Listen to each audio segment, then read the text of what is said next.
can't honestly say that there was a single moment in my life which determined that I was going to be a professional musician, let alone a conductor.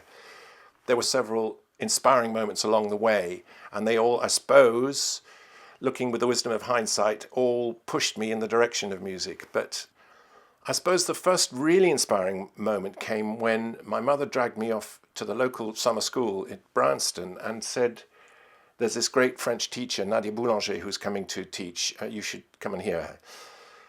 And I was blown away because this lady produced these books of madrigals by Monteverdi. She was so inspiring and galvanizing in the way that she managed to explain to us how Monteverdi was really the first composer ever to really replicate all the human passions, from anger to love to tenderness to thwarted love, in terms of music, purely in terms of music. That made a huge impression on me. And later on, I suppose I must have been 10 or 11, I heard a broadcast of Monteverdi's great Vespers of 1610. But what came over to me was the amazing glamour and the theatricality of the music. And I suppose at the back of my mind was a sort of challenge to myself, hey, one day you should have a go at this.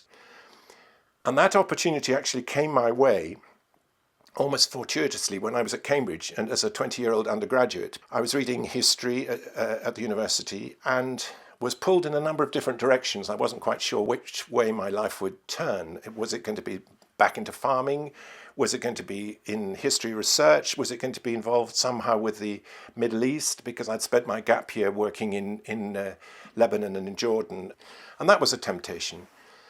But I had a very understanding tutor at King's Cambridge who said, look, you better really sort yourself out. Take a year off from reading history and do something that will determine really whether you've got the resources and the talent and the wherewithal to become a full-time musician. And so I decided I was going to have a go at conducting the Monteverdi Vespers in King's College Chapel.